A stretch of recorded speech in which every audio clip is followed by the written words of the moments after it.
Hi, I'm Hadley Heath. And I'm Robbie Green. We're with the Economic Freedom Now project, and today, before your Leadership Institute webinar, we'd like to spend a few minutes talking with you about the importance of economic freedom in our country. First, let's watch this 60-second video on economic freedom. Are you in the 1%? Well, if you earn over $34,000 a year, you are one of the wealthiest 1% in the world. That is the power of economic freedom. People in the most economically free countries earn, on average, over 8 times more than people in the least free. The poor earn 10 times as much. People in the most free countries have better protected civil rights, less unemployment, and the average person lives almost 20 years longer. Across the board, we see a strong relationship between economic freedom and people's quality of life. The United States used to be a world leader in economic freedom, but our ranking fell, and it's projected to decline even further. The choice is ours. Will we keep falling or rise again? Join the discussion at economicfreedom.org. The video you just saw outlines a lot of the issues surrounding economic freedom. It is both enlightening but also kind of scary. The United States is facing currently a massive decline in economic freedom that was displayed, and this is definitely an impediment to quality of life. Hadley will kind of explain now what is economic freedom and what pillars are part of that. There are actually 5 components to economic freedom. Economic freedom means having a small size of government compared to our overall economy, also property rights, a stable rule of law that treats everyone equally, sound money, and also free trade and the ability to voluntarily exchange goods and services with each other. As Hadley has mentioned, the size of government has gone drastically larger. And what that entails is that government as a percentage of GDP has increased. Government as a percentage of GDP means the percentage of government as compared to all goods and services produced in the economy, or gross domestic product. In 2008, that figure was around 69%. Now, it is about 103%. What that means is the value of all goods and services produced in the economy is smaller than the amount of debt on the whole that the United States currently has. Additionally, the deficit has increased to almost spending has increased to almost $1 trillion. And additionally, the budget deficit is estimated to reach $1.3 trillion. This is not good for the preservation of liberty and is a direct infringement on our economic freedom. Also important to economic freedom are property rights. In the United States, property rights are very important to make sure that individuals care for the things that they own. When we have too much public property or shared property, imagine not everyone takes as care of things that don't belong to them. In the United States, the Economic Freedom of the World Index in 2011 ranked us as having a 6 out of 10 rating for the protection of citizens' property rights. Also, sadly, over the last 4 years, the use of eminent domain at every level of government has increased, meaning that the government has taken more private property from citizens. Additionally, with regards to rule of law, a recent Economic Freedom of the World report shows that the United States legal system has reached historical lows with regards to areas like judicial independence, impartiality of courts, and legal enforcement of contracts. This largely stems from some of the issues that Hadley just mentioned, but is also a reflection of a greater problem that our society now confronts. Crony capitalism runs amok and permeates our system. It promotes an unholy creation of a permanent political class which constitutes a threat to the rule of law. One example of this being the case is to look at how financial professionals, such as hedge funds, have seen their portfolio returns compared to those of politicians. Last year, hedge fund managers, who are often demonized, aggregated an average rate of 7 to 8% when compared to the market. On the other hand, congressmen averaged about a 12% return when compared to the market. Clearly, something is going wrong when the best financial professionals are being outperformed by members of Congress with little to no financial experience. Another important aspect of economic freedom is having sound money. This means being able to rely on the value of our dollars and cents. In the United States, due to irresponsible behavior, last year, did you know that inflation actually outpaced the growth rate of our wages. That means that the money we put away to save for retirement or to buy a home is actually decreasing in value. We need a government policy that protects the value of our money. Finally, one of the most frightening aspects of economic freedom that has been challenged is that of free trade. Free trade is increasingly demonized throughout the American political arena. But the fact is that free trade is a mutually beneficial exchange. It benefits all parties involved.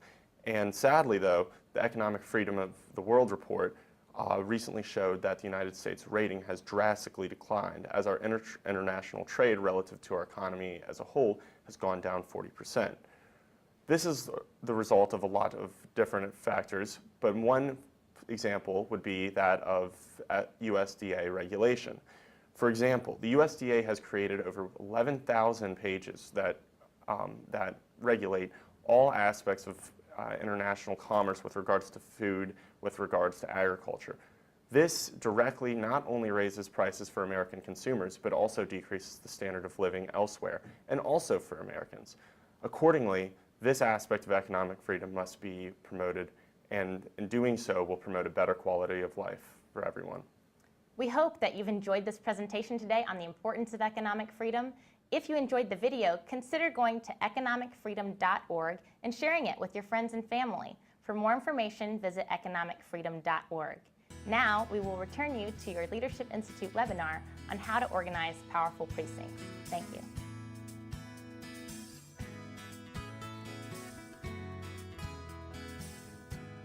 Hi, I'm Tim Dianasopoulos from the Leadership Institute with our live webinar today, Organizing Powerful Precincts, with our esteemed guest, Patricia Simpson. She usually is the host, but switching hats today, and she's going to be talking about a very important topic for your campaigns. Patty, what are we going to be discussing? Thank you very much, Tim. I want to talk to you today about something that's very important. When we talk about elections, we obviously know that raising money is important and getting volunteers is important. And we know that we don't have an unlimited amount of time. We all know when Election Day is. In order to win on Election Day, part of our plan should involve organizing precincts. So we're just going to talk about that today, and any questions that you have, you can email to live@leadershipinstitute.org, or you can ask questions via the Facebook function directly below your video screen. So, fact, there are more than 203,000 precincts in the United States, each with an average of about 1,000 registered voters. And politically, these represent the building blocks that comprise all other political districts in America, whether they're local council races or state legislature races or Congress. Everything can be broken down into the smallest of political precincts. What we want to do is our objective is to organize them, because Abraham Lincoln talked about the Lincoln four-step. You identify your supporters, you contact your supporters, and make sure that you turn them out on Election Day. The easiest way to do that is to break up a country into a state, into a county, into a town or a city, and then into precincts and wards, and break it down to the smallest possible common denominator, and therefore you can start building your blocks and getting the support that you need based on smaller little pockets of support, and those are your precincts. So the basics of precinct organization. You want to identify leaders. These are people that are going to be leaders in your volunteer structure. These are going to be people that go out and ask for votes. These are people that are going to organize other individuals to go out and campaign for your candidate or cause. You want to identify voters during your precinct organization. You can't win unless you have 50% of the vote plus one. That is normal unless, of course, you are in a race where a plurality wins, which is a rarity. But you definitely want to identify voters. You also, the purpose of a precinct organization is you want to develop your precinct calendar. This involves your important dates. When do people have to be registered to vote? When does early voting start? When can you absentee vote? What day does the absentee ballot have to be postmarked? These are all very important things that need to be on your precinct calendar. And also, the most important thing of all is your voter turnout.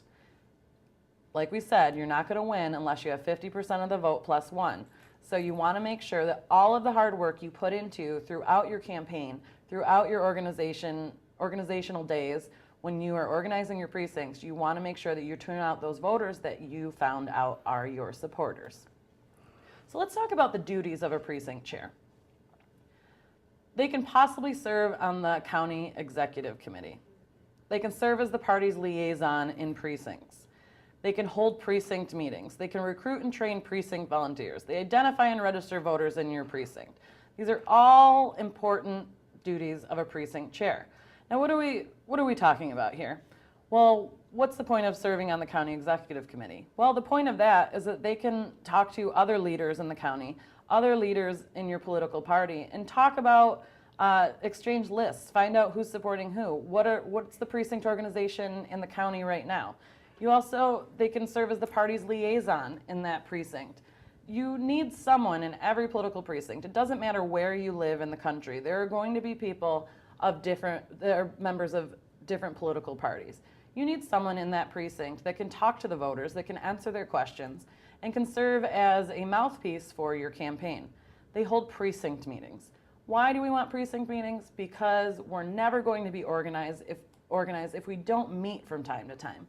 We need to have fairly regular meetings with the people who are involved in the precinct organization, the people that are involved in the campaign, that are involved in the planning, so you can talk about the important dates, and so you can give assignments for who is in charge of what. Recruiting and training precinct volunteers. Here at the Leadership Institute, we believe that training is the most important thing that you can do for any political campaign. Political technology is philosophically neutral. And what we like to do here is we like to increase the number and effectiveness of conservative activists, and we do that by training individuals. Think of that when you are running your campaign, when you're running your precinct. By training the volunteers, you're increasing the number and effectiveness of your volunteers within your precinct. They can then go out, identify voters, and you can turn them out on election day. Also, identifying and registering voters in your precinct. If we are registering voters, we're increasing the number of people that are going to be supporting us on election day. We identify the voters that are there. This is when you go door to door, when you canvass your neighborhood, that we'll talk about in a little bit, is how to properly canvass your neighborhood. These are duties of a precinct chair. And just to continue, some more duties of a precinct chair. Recruit judges, poll workers, and observers. More than ever, election day operations are so important to a campaign's victory or defeat on election day. And a lot of that has to do with securing the vote and having ballot security. So you want to recruit people that can be ballot judges, people who can be poll workers, people that can be election day observers. These are people that are making sure that there's no funny business on election day. You need to be familiar with HAVA, which is the Help America Vote Act. This involves ballot security on election day. Again, very important. Also, voter canvassing and registration. We're going to talk about how to run a proper voter canvass. You need to recruit volunteers to hand out literature at the polls. These are all roles that need to be filled. You often rely on a volunteer coordinator to make sure that the volunteers that come are filling proper roles. But you also need to look at your precinct chairs to make sure that they are identifying people that would be a proper fit in these certain roles, and also that they can get the job done and they'll do it well. Organize volunteers to get voters to the polls on election day. There are so many people that don't have rides to the polls, or they're homebound and they need help. This is where your precinct chairmen come in, because they know everyone that lives in their neighborhood. They know that some of their neighbors can make it to the polls. They know that some of their neighbors rely on the bus system in order to get to work. This is why you pick local people.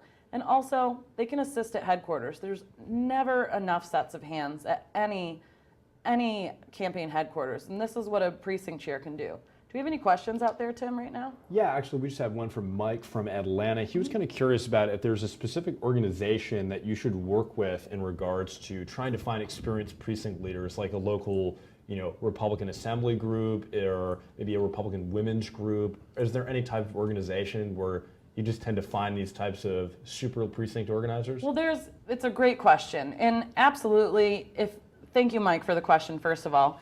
Whenever you are looking for leaders, you definitely want to look for people who have already been involved. And I'm actually going to talk about the important aspects of the character traits that an excellent precinct captain should have. So I will get into that, and I really appreciate the question. Which brings us to identifying and recruiting good precinct captains. Mike, you read our mind. Number one, they should be registered with a political party. if you are running a campaign for an actual candidate that is registered in a political party, your precinct chair should probably be a member of your political party.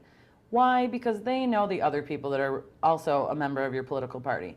If you're running a ballot initiative that is not necessarily a partisan issue, you can then get someone who is a member of either political party or whatever political party exists in your community. But you want to make sure that they are somehow involved, because those are the people that end up really caring. But sometimes you're not going to identify people that are members of a political party. Here in Virginia, you don't register in a political party. So people ask me, Patty, what party are you a member of? And I say, I'm not a member of a party, but I am a conservative, so I organize according to my philosophy. You want someone that votes in every election, top to bottom. What do we mean by that? I'm not talking about they vote in every election, that this year, 2012, is an election year and we have a presidential and a Senate and a congressional race that people are voting for. I mean, they vote in primaries. They vote in off-year elections. They vote in the elections that people didn't even realize were happening. Why? Because they are passionate about the issues and they're passionate about campaigning. You want someone like that. They should be a member of a political organization, something that's an issue organization. You can have the NRA, you can have Right to Life, you can have Club for Growth. There's so many different organizations out there. It's really nice if your precinct captain is a member of those groups as well. Why? Because we want to make sure that they have a little bit of substance behind them and they don't simply just care if there's an R or a D next to the candidate's name. They actually care about the issues so they can talk about some things of substance when talking to voters. They should be a contributor to sympathetic candidates at several levels, even if the candidate is a sacrificial lamb. There is nothing that proves that a person is worth anything more than them supporting a losing cause. Because when you support a losing cause, it shows that it's not just about winning for you, it's also about issues, values, and sticking to your guns no matter what the scenario is. They should also have leadership characteristics. Tim, when you think about leadership characteristics, what do you think of? Well, first I would think of somebody responsible, but also somebody willing to show that they're ideologically sound, but also committed. That's something we definitely look for at the Leadership Institute, and people that we hire and people that we recommend for various other jobs as well. So I would think someone who's ideologically sound, has a strong history of working for conservative causes and candidates, and shows, like you said before, they're willing to go into the fight down to the trenches, even if it might be a losing campaign at that point in time. That's what I would look for. And you're absolutely right when you talk about that. Leadership characteristics, I mean, when we think of them, if you ask anybody, whether it be here in Virginia, someone in California, someone in China, they're probably always going to say the same thing. Someone who's honest, who has integrity, who believes in the same things, who's willing to stand up for what is right. Now, the issues that you think are right are going to differ from campaign to campaign, but those are the people that you're looking for. So when thinking about identifying and recruiting your precinct chairs, make sure you look for all of these qualities, because when you find someone that fits the mold, you are going to be very happy with the people that you chose. Now, assuming responsibility to lead. When someone says, you know what, I 100% want to be a precinct chair, you say, well, thank you so much. We're welcome to have you aboard. Now, these are the responsibilities that you're going to have, and here we are, we're going to list them. Number one, you need to know the precinct.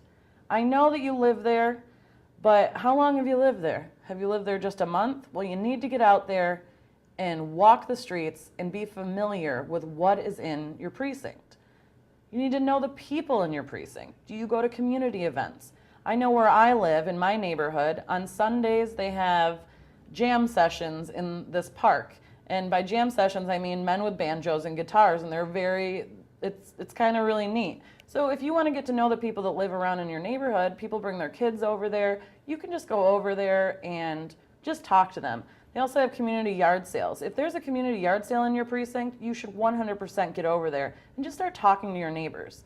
Especially when you think about local races, it's not even necessary that people are going to stick to the person who's a member of their political party when they vote. Oftentimes it comes down to who do they know and who has made the effort to get out and actually talk to me and gotten to know me as a voter. You need to learn election law and the rules of your political party. Election law is very important. When we're talking about precinct chair and the dates of things that need to happen, what date does an absentee ballot have to be postmarked?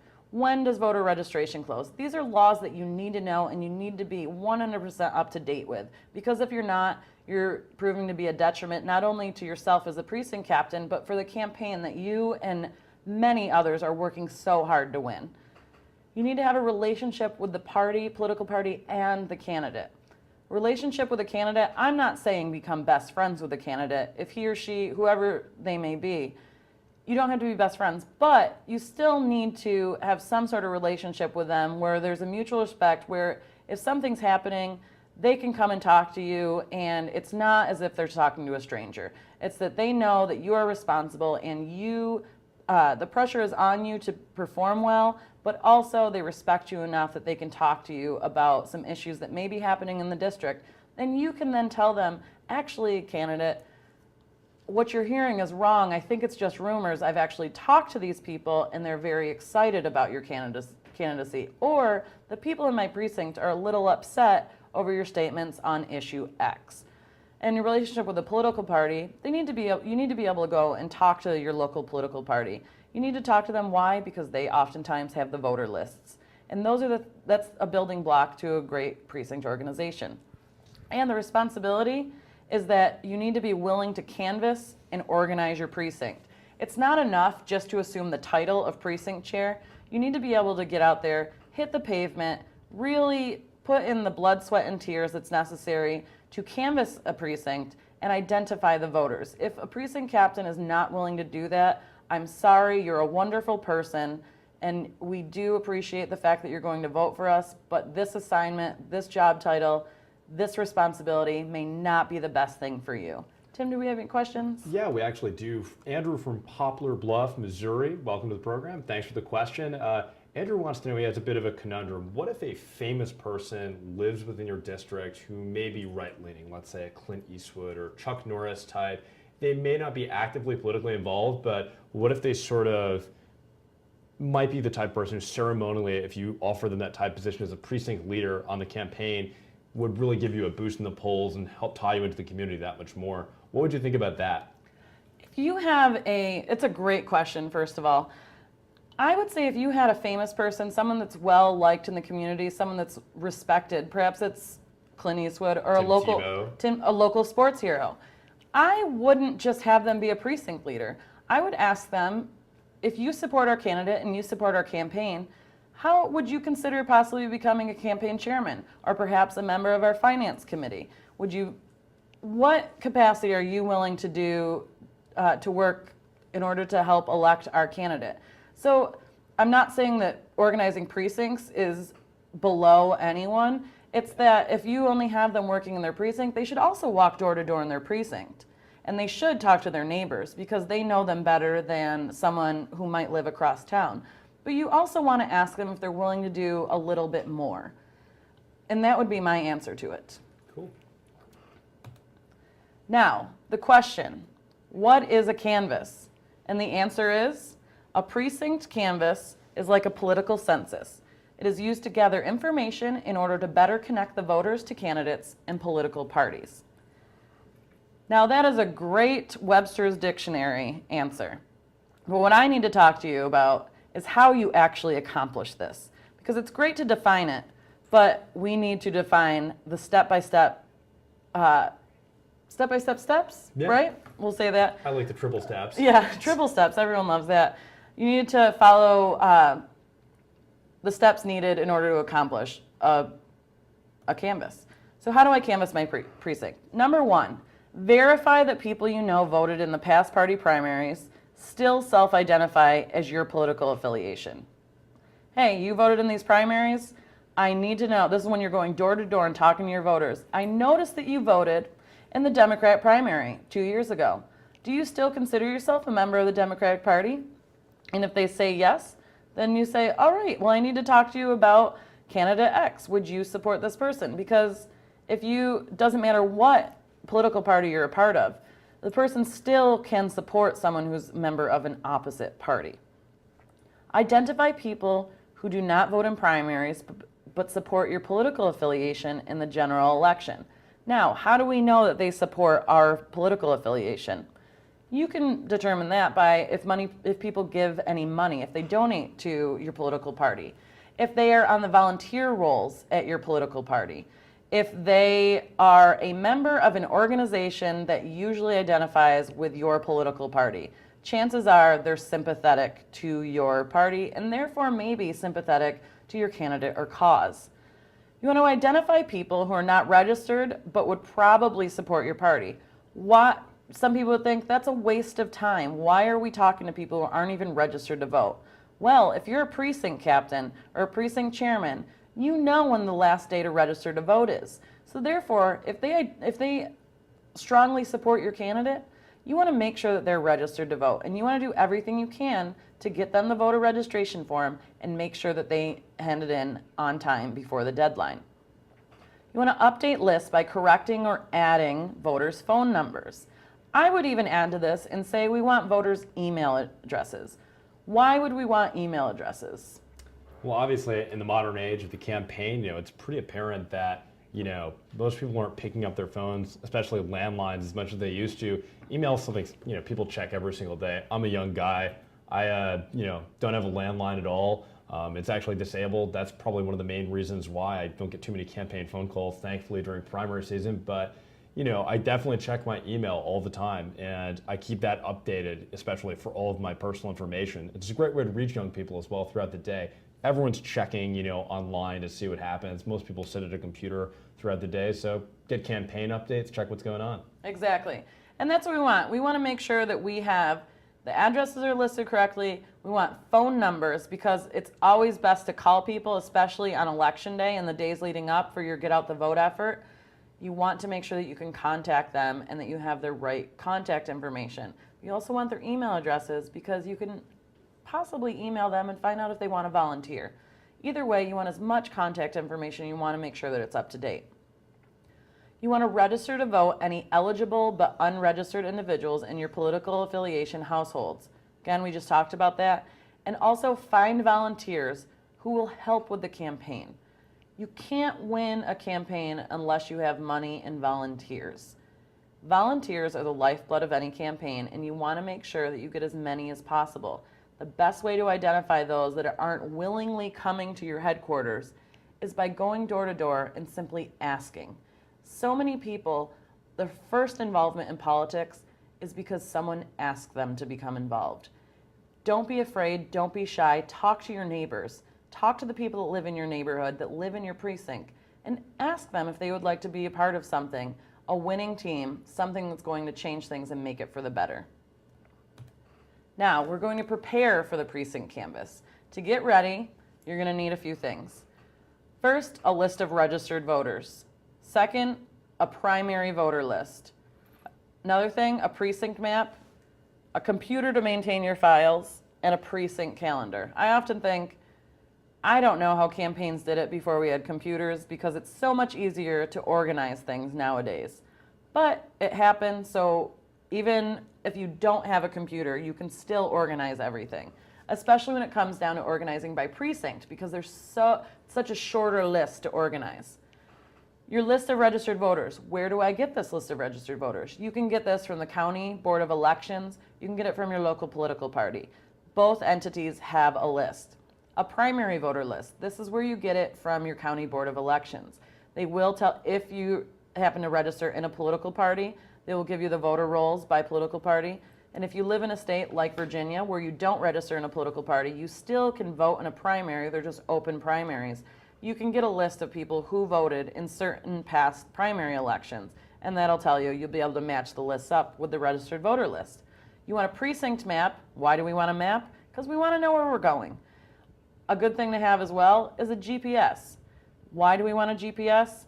Because sometimes maps are out of date. Also, sometimes there are new neighborhoods, and we want to make sure that we know where we are. A lot of times, most people don't even use a TomTom or a Garmin in their car anymore. Nowadays, people just use their smartphones. I use Google Maps on my smartphone. If I was in New Orleans in the beginning of the year and I took a wrong turn and I had no idea where I was, and I started to get nervous, and I said, oh, wait a minute, I happen to have my smartphone on me, and it has Google Maps. And I put in the address for my hotel, and it just zip, zip, zip over, got home. It was wonderful. You can do the same thing when organizing your precinct. And a precinct calendar. I'm gonna tell you in just a few moments about what things you need on a precinct calendar. And you will right away probably say, I didn't think about that. That's a date that I wasn't sure if I should put it on there or not, but these are gonna be dates that you want. Yes, Tim? Yeah, we just had a question. Nash from Nebraska was kind of curious. Is there any type of program out there, like something on your computer you can use to organize these massive lists of people you're going to be computing, and just sort of structure it in a way so that it's the most effective? So if you need it real quick, okay, these are people who are interested. These are people who have voted in primaries in the past. What's the best way to go about that? Yeah, Nash, thanks for the question. There are many, many different applications and different programs out there that you can use to organize your voting lists. You can use Excel. You can use something as simple as Excel. You can use your political party's organizing database. You can also pay buku bucks to get a program that is very expensive. I'm not going to say which one I think you should use, but all you have to do is just Google voter registration organization software, and that'll pull up so many different programs that you can use. But smaller races, especially if you're just organizing your precinct, an individual precinct, when you identify voters, Excel works easily. So if you're running a local race, think about it that way, is that most computers come with Excel on it already, or you can get free versions. Google Documents has a free spreadsheet organization document online, and it's free to use.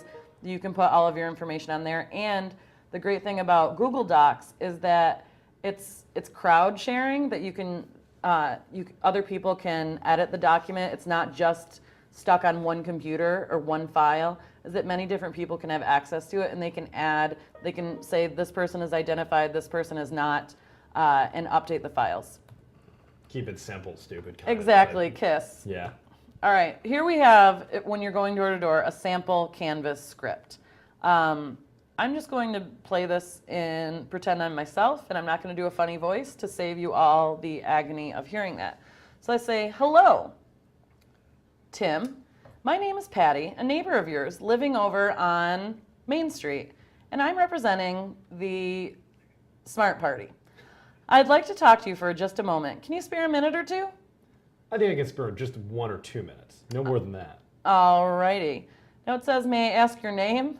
Because sometimes it says voter name, if known, that's when you say it. But if you don't know it, it's going to be kind of awkward if you're just talking to this person and you get all of this information, then you leave the house and you say, oh my goodness, I have no idea who I just talked to.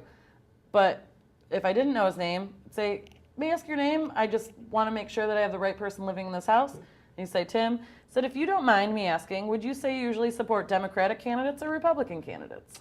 Usually I'm an independent, but I lean Republican. Okay, and that's it. And you just start a conversation, and you talk about the election coming up, and you get into, all right, let's say he says, let's say your candidate you're working for is a Democrat, and he says he leans Republican. You say, well, what are your major issues? Because you don't want to leave yet, because he might lean Republican for most elections, but he might be sympathetic to your candidate. You say, what are the issues that are most important to you? And if they happen to be in line with what your candidate stands for, you can have a little bit more of a conversation with him, and he might turn out to be a supporter. If he says something that is no issue even closely pertains to anything or closely resembles anything that your candidate stands for, you say, you know what, Tim, thank you so much for your time. Have a great day. And then move on to the next. Move on to the next guy. Exactly. We actually just had a question pop in from Peter from Virginia, and he was curious, he said he has sales experience and wanted to know, should you talk about personal things? If you notice they have a dog, or let's say they have a sports team flag, just to sort of neutralize them, build a conversation before you go into the actual political stuff, or should it be more so like as quick as possible? Well, that's a great question, Peter, and I really appreciate it. We're going to be talking about door-to-door techniques in 2 weeks, but just to touch upon it very quickly, is that anytime you're going door-to-door, you should always be mindful that you are interrupting someone's private life at home. So you should be very polite, and you should be friendly, and you should not only think about yourself and the campaign that you're working on, you should also think about the people whose time you're interrupting. So if you happen to see let's say I'm a Red Sox fan. I love the Red Sox. If I saw a Red Sox sticker, a bumper sticker in a car, when someone opened the door, I would probably say, "I'm so sorry for interrupting you. First thing though I have to say is go Sox." That's what I would say. And being from New England, Tim is also from New England. If somebody says that automatically disarms the person who may be upset about something. Well, it might send them into a depression this year, but we'll... True. We did beat the Yankees last night, though. So. Always important. Mention the most immediate success when doing something like that. Yes. But yeah, if there's something that you can identify with, that you can relate to, you definitely want to mention that, because it creates a little bit of a rapport between you and the person, you and the voter, the person whose vote that you actually want in the end. So you want them to like you. How long though, Patty, should you kind of build that rapport? Just a minute top, so you can move on to the next house, identify it. Yeah, I really wouldn't spend more than 5 minutes at an individual's home. Okay. You should be able to get all of the information that you need within 5 minutes. If you're there for more than 5 minutes, there's a chance that that person is a voter like me, where if someone who works for a candidate or volunteers for a candidate that I don't necessarily support comes to my door, I'm probably going to try and get in a conversation with them and ask them a lot of questions, because the longer they're at my home, that's fewer voters that they can visit to try and convince to vote for the opposition. But that's just me. There are a lot of people that may not act like that. So let's talk about the general rules of canvassing. First things first, never argue. If you are arguing with someone, you are doing a detriment to your campaign and your candidate. Never spend more than 5 minutes per household. Again, I just told you why you shouldn't do that. Don't try to answer questions you don't know the answers to. It's not a bad thing to say, "I don't know." The only time that sounds bad is if you're at the doctor's office and you ask the doctor, "Why am I having these problems?" And the doctor says, "I don't know." But what's the next thing that the doctor says? Well, we're going to find out. It's the same thing that you have to do when you are doing canvassing. Say, "I'm not sure, but I'll find out for you and I'll get back with you on this issue."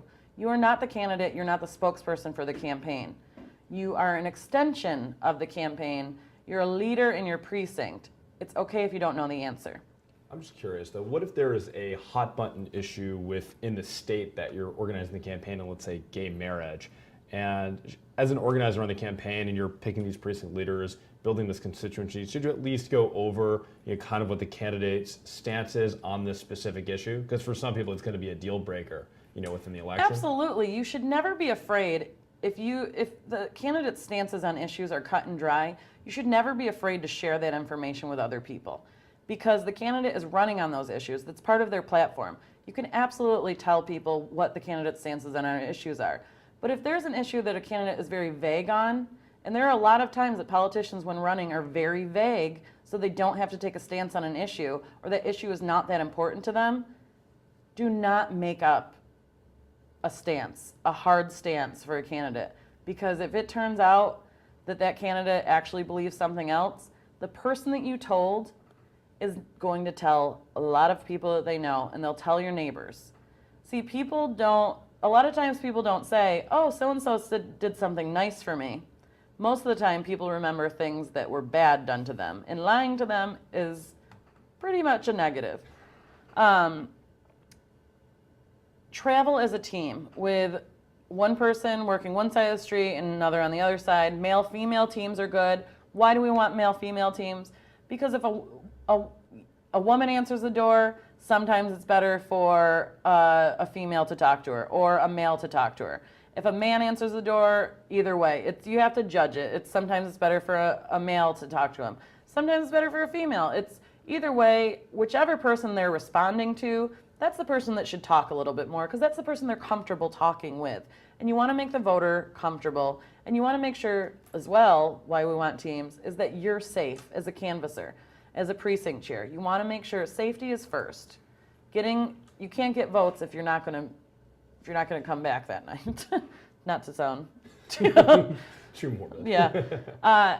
Also, make sure you know where your polling place is. If you're in a precinct, you're going to have the same polling place. Everyone that lives in that precinct will be voting at the same location.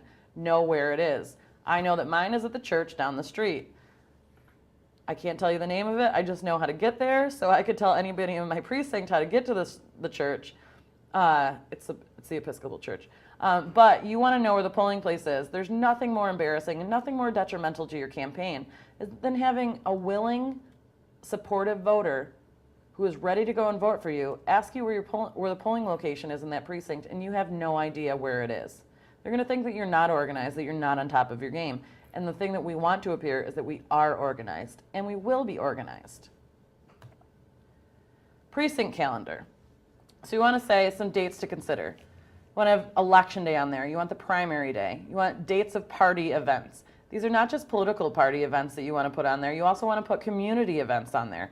Is someone having a yard sale, community yard sale I mentioned earlier? Is someone having, is there a parade in town? Is there a PTA meeting? Anything that has to do with the community, you want to go, especially if it's in your precinct, because this is where your voters are. This is where you can identify them. This is where you can talk to them. And also target dates. At what date are we going to go and do our door-to-door efforts? When are we going to do, when do we want to make sure that all of our voter registration cards are in? You want to have all of those put on the precinct calendar. Here's just a sample of something that you might look at when you're looking at a precinct calendar. You have your general, your municipal primary, your municipal general, gubernatorial primary, gubernatorial general, primary election, general election. Because so often, primaries for down ballot races are not on the same day as primaries for federal races. And that's actually most of the time. So you want to make sure that you know which primaries are when, because that will help you organize your precinct calendar. January through March, you want to have your precinct caucus. You want to have a precinct strategy meeting. You want to organize meet and greets, have your first meeting, and you want to recruit and train your volunteers. Why do we do this in the beginning of the year? Because it's so much better if we organize earlier in the year. November comes very quickly. We're less than 60 days out from the 2012 election, and for me, it feels like the 2008 election just ended. That's how quickly everything comes around. So you want to have meet and greets because you want everyone that's volunteering and everyone that's a part of your precinct organization to feel comfortable with each other. So you can rely on each other to answer questions. If you're having a tough situation in your precinct, someone in another precinct might be able to help you because what they did there may be working and it might work where you're working. Did someone have a question, Tim? I was just curious. I mean, obviously after the candidate is elected, you want to keep in contact with these people who are your top organizers and working in the precinct. And as campaign staff, how do you reward them and how do you kind of stay in touch, keep up to date? Now, is this if we're talking about an incumbent that already won or yeah, someone that's run before? They've run before. You just want to keep, I think, in contact with these types of top organizers. Email, you can have alumni events. I know that you can have planning meetings because a lot of times when you have a race and you may not necessarily be running again, but you could have a strategic planning meeting for a certain issue that was very important to everyone. Something that gets these people in the room. Also, you can have emailed newsletters where it can highlight past volunteers and some accomplishments that they now have. If someone just opened up a new small business, send out the news to everybody who is a part of your volunteer structure in a small newsletter. You should always keep in contact with your volunteers. You may not run again, but there's somebody or some cause that you want to help that you can use your volunteer list to help them out. Great. We're going to talk about an analysis of the precinct very quickly. What districts overlay the precinct? What is the voter history in a previously specified number of elections? What are the voting demographics? What are the hot button issues? What local organizations participate politically? These are all questions you need to ask when creating your strategic plan on how to tackle your precinct, how to identify your voters, who's there, who's voting, who isn't voting, why aren't they voting, where do people live? There's so many questions, and you have to answer them before you go out there. Form follows function. I talked about this earlier today. I taught a room full of teenagers about campaign structure and organization. And one of the basic rules is that form follows function. You don't build a building and then decide what goes in it. Usually today, you have a need and then you design the building around it. That's why we have a strategic plan. We have to analyze the precinct first. What districts overlay the precinct? So the precinct that you happen to be a captain of is a member of the 3rd Congressional District. It's a member of the 42nd Legislative District, and it is part of the 12th Senate District in your state. So you know that all 3 of those overlay your precinct. So what do you want to do? You want to look at voter rolls from those 3 races, the historic data from those 3 races. Why? It helps you identify which voters vote. It helps you identify what party these people are members of. It helps you in many different ways. What is the voter history in a previously specified number of elections? If you're running in let's say an off presidential year, so still an even numbered year on the calendar, but let's say you plan on running in 2014. So we want to look at voter history from elections from 2010, 2006, and 2002. Why do we look at those? Because that is more similar to the election year that you're running in than a presidential election year. Why? Presidential election years, you always have way more turnout. If you look at the past election years that are similar to your race, you're going to have similar turnout results, you're going to have similar numbers, and the people that turn out for those elections will be on those voter rolls. What are the voting demographics? Are you looking at, do you live in Florida, in the villages where the voting demographic is overwhelmingly older than they are younger? Or are you in Austin, Texas, where the voting demographic is much younger? Where do you live? Is it heavily Democrat? Is it heavily Republican? Depending on what party line you're running on, you need to know these things.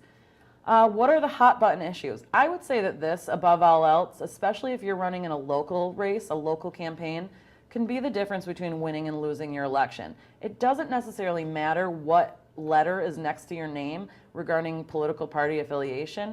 If you're running a local race, a hot button issue, playing to the voters and actually being on the right side of an issue and letting them know that you're with them and not just with your political party can actually get you a win in the long run.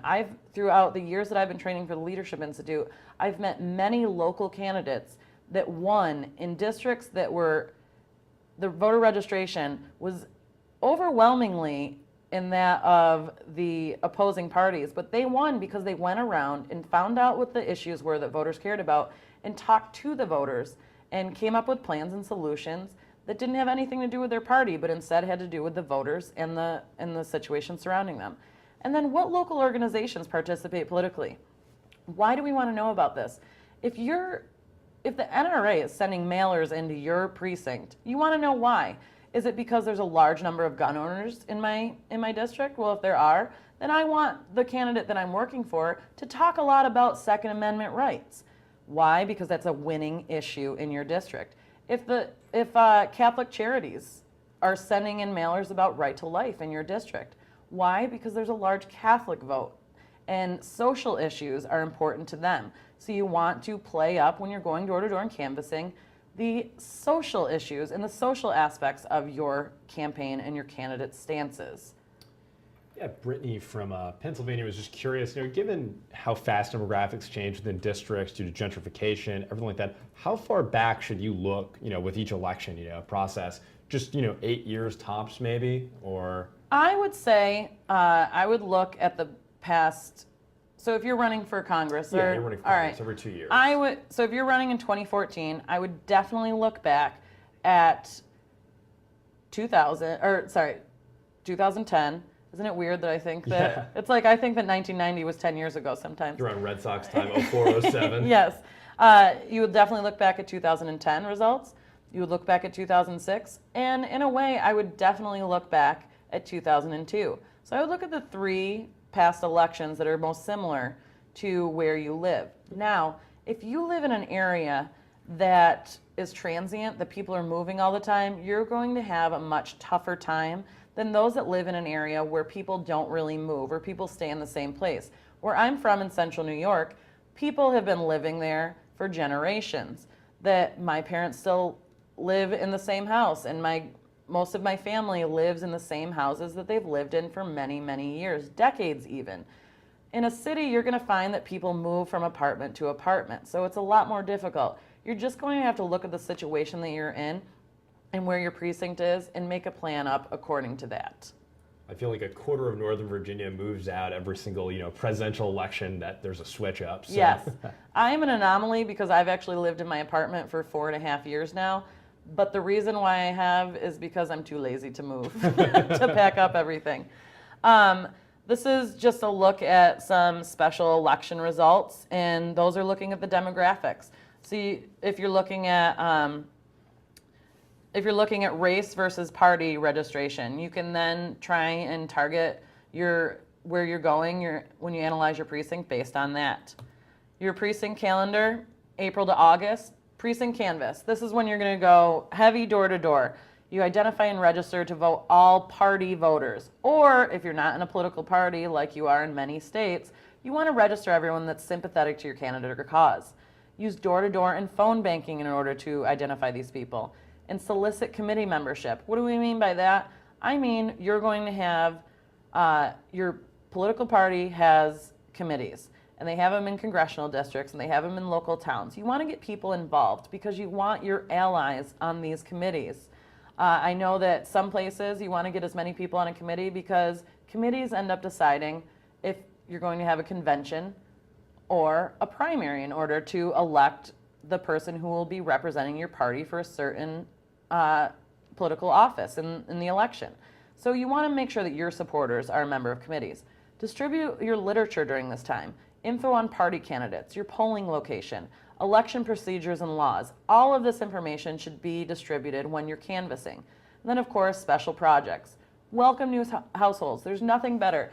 In a lot of Northern Virginia, and I know that in a lot of suburbs of cities, houses are starting to be built again. Thank goodness, because people are starting to move in. People are getting a little bit more money, or people are moving to other neighborhoods because they can't afford their house anymore. Either situation, you're going to have new people moving into neighborhoods, or they just simply move because they got a job somewhere else. Whatever the situation is, know when that person moves in and go over there and welcome them. Welcome to the neighborhood. I am the precinct captain for X party or X campaign. Just wanted to welcome you, say hi, thanks for moving in. If there's anything I can ever answer questions about, just let me know. I live right around the corner. Operation Patriot. This is when someone has an American flag hanging from their porch or displayed somewhere outside. Go over and drop a piece of lit that just says, thank you so much for supporting the United States, supporting the troops. Have a barbecue or picnic in your precinct to welcome people to the neighborhood, or just say, hey neighbors, we've got hamburgers and hot dogs over here. We just want to come and talk to you, get to know you a little bit. And that. Sample precinct list, this is just looking at, again, it's a sample voter list. It's as simple as you can imagine. It just has their name. The ID number is on the side because this is obviously part of a database that is, you could have it as part of Excel as well. You can give everyone an ID number. Has their address, date of birth, sex, and political party. Next, we've got precinct calendar for September to November. This is where you go out and canvass again. Who are we canvassing? The undecideds, the persuadables, the independents. And we go door to door and phone bank for this. We want to have absentee ballot drives. Why are we giving out absentee ballots? Because we want to make sure that everyone who's not able to vote on election day at the polls is we also want to hand out absentee ballots to those that are going to be volunteering for us. Because if someone has to go and vote, that is some time that they have to leave when they could be volunteering for your candidate or cause on election day. Yard sale distribution. This is when you put out your yard signs. Now, I will say that everyone should remember that yard signs don't win elections, but for some people, that's what motivates them, and they like showing their support for a candidate on their front yard. And if someone has a very prominent front yard, get them a 4x8 and get them a large sign and let them put it on their lawn. And then more special projects, your back to school nights, your homecoming parties, your homecoming parades. These are all things that happen within your precinct that you should be at, and you should have lapel stickers with your candidate's name. You should be handing out bumper stickers. And by handing them out, I mean going in the parking lot where people are at their cars already and saying, can I put this bumper sticker on your car? And when you do, put it on the bumper, the front left bumper, driver's side bumper. Why? Because you see more front bumpers than you do back bumpers when you're driving. So there'll be more views for that bumper sticker.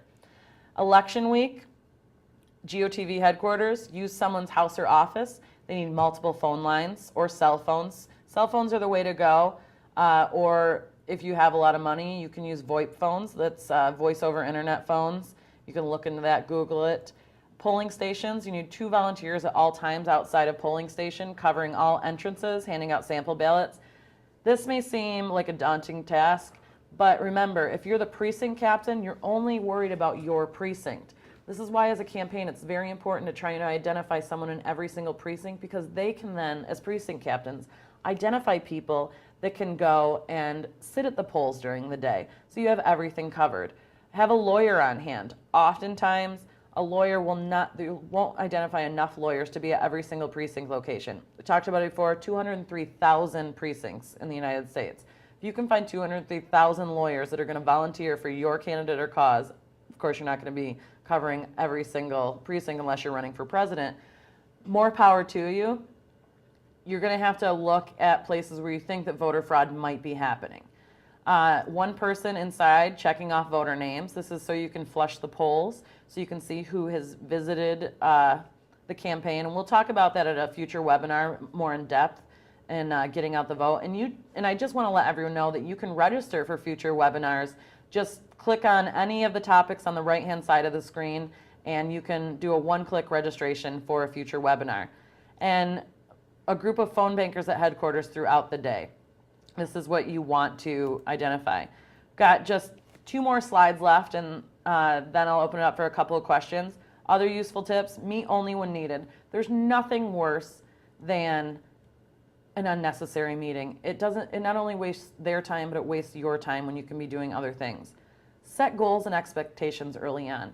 People know what the goals and expectations are as a precinct chair, and those that are volunteering within the precinct makes things a heck of a lot easier than springing numbers and goals on them last minute. People get frustrated. People like to plan. Give everyone something to do. No one should be sitting around. Give them a title and get them involved. That's what Morton Blackwell, president of our organization, talks about all the time.